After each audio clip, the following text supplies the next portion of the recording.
And one of the main ways this will help you when it comes to writing your actual scenes is in the dialogue your characters exchange.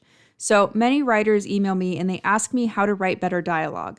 And really it boils down to this. Every character needs to speak with some kind of purpose. And this purpose will be based on their goals, their motivations, and the conflict they face.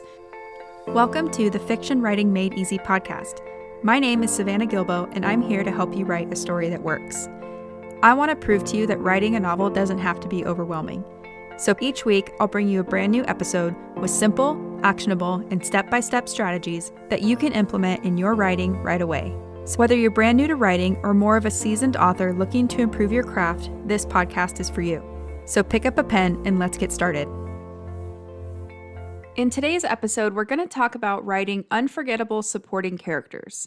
And I'm excited about this episode because supporting characters don't always get the attention they deserve, but they're often some of the best parts of stories. And if we want to immerse readers in a world that feels as rich and compelling as our own, our supporting cast of characters needs to be developed with as much love and attention as our protagonist and our antagonist. Now, just to make sure we're on the same page, when I say supporting characters, I'm talking about any character that's not your protagonist or your antagonist. So these supporting characters can range from parents, children, best friends, coworkers, and bosses, all the way to villains or romantic rivals who create a sense of threat or opposition.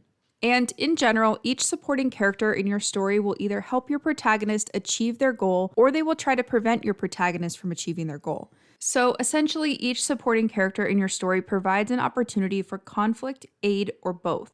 Now let's talk about how to know which kind of supporting cast members to include in your story, because that's always one of the first questions I get. As you populate your story's world, it sometimes helps to think in terms of the roles that might need to be filled. And the good news is that if you already have done the work to identify your main content genre, you'll already have some of these roles mapped out for you. So for example, if you're writing an action story, you know that you will need a mentor and at least one sidekick. If you're writing a love story, you're going to need characters who support and thwart the relationship, as well as a rival love interest for one or both of your lead characters.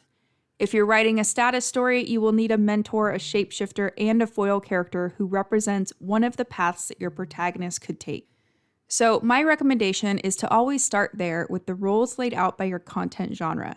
So think in terms of your main external genre and your main internal genre. And if you don't know what your genres are, go back and listen to episode number 2 that's all about choosing your genre. I'll link to that in the show notes for you for easy reference. Now, not all of your supporting characters will fall into one of these roles that your genre calls for, and that's okay. You're obviously going to have other types of supporting characters depending on the specifics of your story idea. So here are a few additional tips and tricks that can help you round out your supporting cast of characters with ease. Tip number 1 is to develop your supporting cast just as fully as your protagonist and your antagonist. And this is number 1 on the list because this is what truly makes a character unforgettable, but not many writers take the time to do it. Although not all of your supporting characters will spend a ton of time on the page, we have to think about our readers again here too. Getting them to invest in the lives of our supporting cast of characters can be tough, but it's not impossible.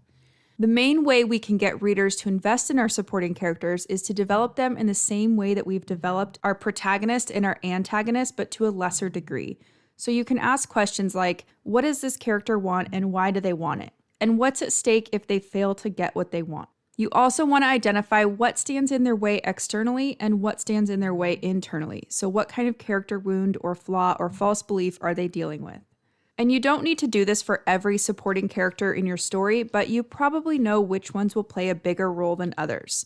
For example, any character role your genre calls for is going to have an impact on your story. So you'll want to do this exercise for those characters as well as any others that you think will be important. And one of the main ways this will help you when it comes to writing your actual scenes is in the dialogue your characters exchange. So many writers email me and they ask me how to write better dialogue. And really it boils down to this. Every character needs to speak with some kind of purpose, and this purpose will be based on their goals, their motivations, and the conflict they face. So as an example, consider how things like a supporting character's goal or their inner conflict could affect their speech and guide what they say or don't say. It makes a huge difference, right? Now, as with anything you develop for your story, it's unlikely that every last bit of information will wind up on the page. However, it's always better to know more about your characters than necessary than to skimp out on their development and their characterization. So that's tip number 1. You'll want to develop your supporting cast in the same way as your protagonist and your antagonist, but to a slightly lesser degree. Tip number 2 is to let your supporting characters represent an aspect of the overarching story. So, like we talked about earlier, each of your supporting characters needs to serve a purpose in the overarching story. So, for example, they can help reveal key details about your character, your plot, or your theme. They can advance the plot in ways that your protagonist cannot. They can create conflict that stymies the protagonist in their journey. They can reveal or highlight elements of the protagonist's character. Their words, actions, or backstory can deepen the discussion of a theme. They can motivate or otherwise aid the protagonist or antagonist. And they can further define or reveal elements of your story's world building. So, as an example, let's look at that last one in a practical way. Let's talk about how supporting characters can help you define or reveal elements of your story's world. And whether your story takes place in the real world or a made-up world, supporting characters can help your story's world feel more immersive and real. They can help you set the tone of the world you've built through their behavior and dialogue. So if your world is very harsh, your characters might behave different than if the world was very posh, right? They can also help add dimension to your exposition by having their own unique perspective and view of the world as well. Another thing we can look at is how supporting characters help you express all the different variations of your theme or even explore minor themes. So for example, if you're writing a romance, your supporting characters could have a string of failed relationships. And this could show your protagonist and readers what will happen if your protagonist doesn't learn the theme or lesson of the story.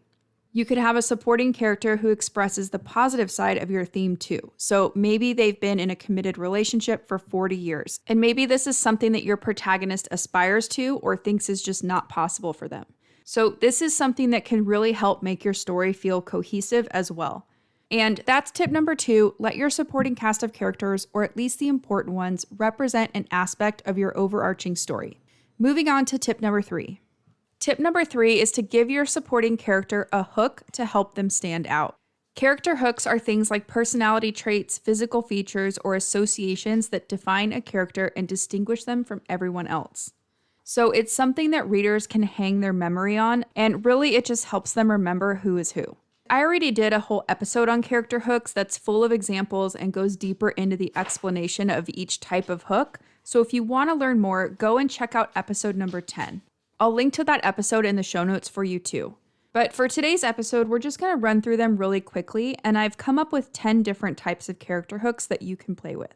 I'll also mention how each of these hooks show up in different characters from the Harry Potter series. So here they are.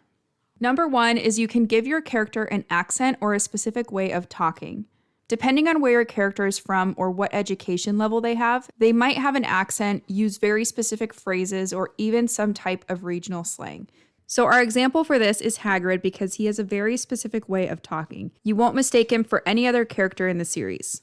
Number 2, you can give your character an identifiable physical feature. So instead of describing every single aspect of your character's appearance, choose 1 or 2 physical traits that are especially unique and then focus on those. Our example for this is Dolores Umbridge. So she's always wearing pink suits and she looks like a toad. Number 3, give your character their own body language or mannerisms.